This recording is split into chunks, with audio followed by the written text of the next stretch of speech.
Good morning, everyone. How are we doing today? This is Friday, August 28th, and it is your daily financial news. First and foremost, let's talk about tomorrow. Tomorrow is Saturday. That's the day I usually answer your questions. And we're going to do it again. 8 a.m. Saturday, 8 a.m. Pacific. I will be doing another live stream up to 1 hour where I will be answering your questions. I am going to do this again from my computer, so the quality of the video might be a little bit lower, but I hear the sound is better. So we will do that. I will take some questions up front. So if you have questions you would like me to address, go ahead and leave them below once this video is live so I see them. I will look at them this evening and see how I want to organize them. And then we will just start up and we will take live questions as well. I like the ability to do both, right? Answer preceded questions, but also go deeper in the live sessions. I find sometimes when I read your questions, I'm wrong or I don't answer what you were really looking for. So I think going deeper live together is a lot of fun. So lastly, if you were looking for just lots of questions and answers, we have a playlist on this channel that's probably 6 or 7 hours long now, where we just record and post. So go nuts, have fun, all of that good stuff. So as of the news of the day, the financial news of the day, your money, you're investing in real estate, all of that, lots of good stuff going on. First and foremost, personal income was reported this morning. It was a surprise beat. The powers that be were actually looking for a negative number, right? Negative 0.2%. It was actually positive. Positive 0.4. So again, not huge, but again, the opposite of expectations, which is interesting. Again, I don't know about you, but I am starting to see more and more green shoots. I don't know what else to call that. They're pretty far and wide. They're not very tall, but the American economy is very powerful.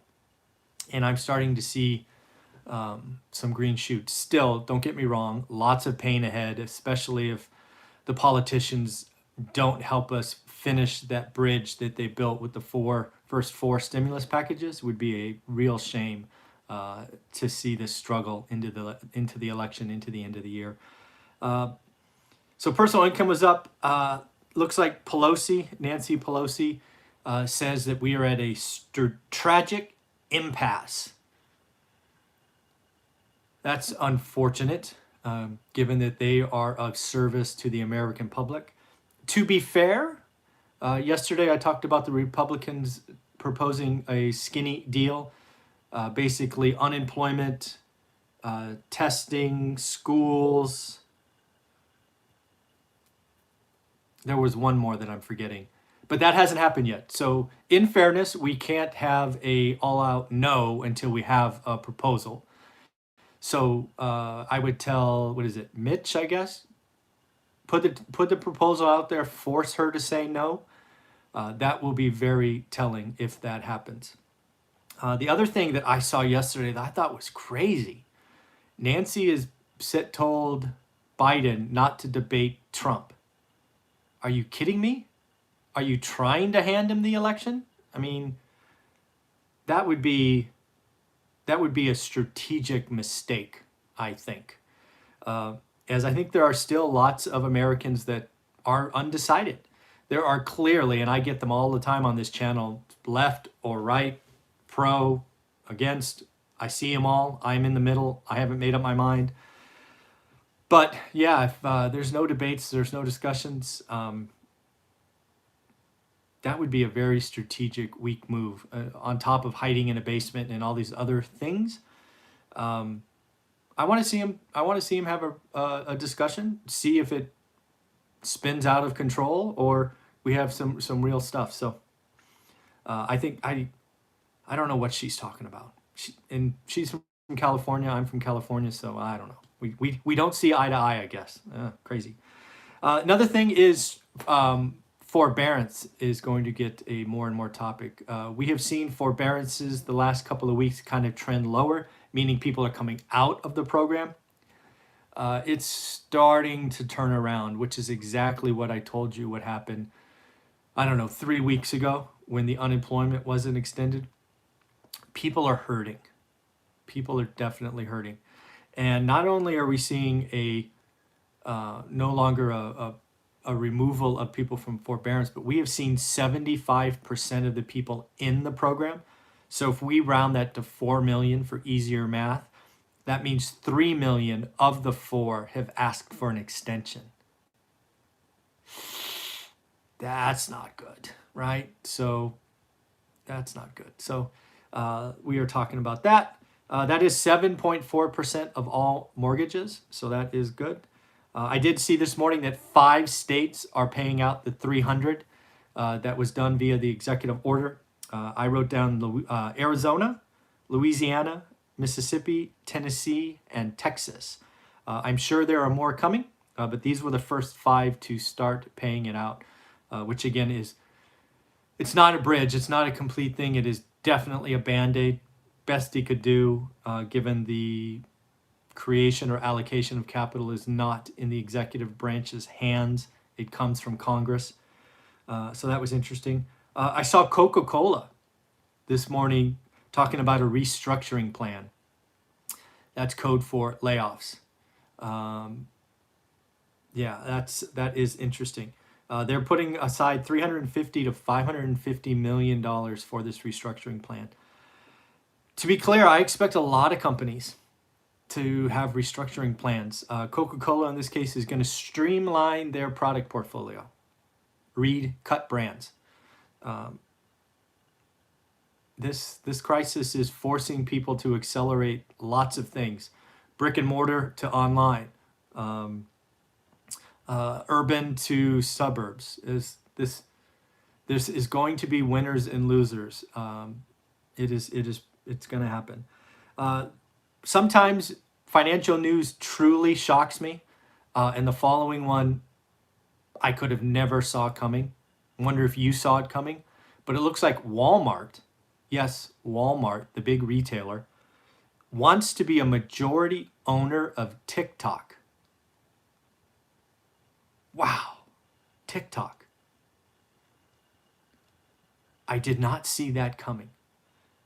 They tried to partner with Alphabet, SoftBank, Microsoft, all of that stuff. So they want it. They want to get in. It is interesting to see.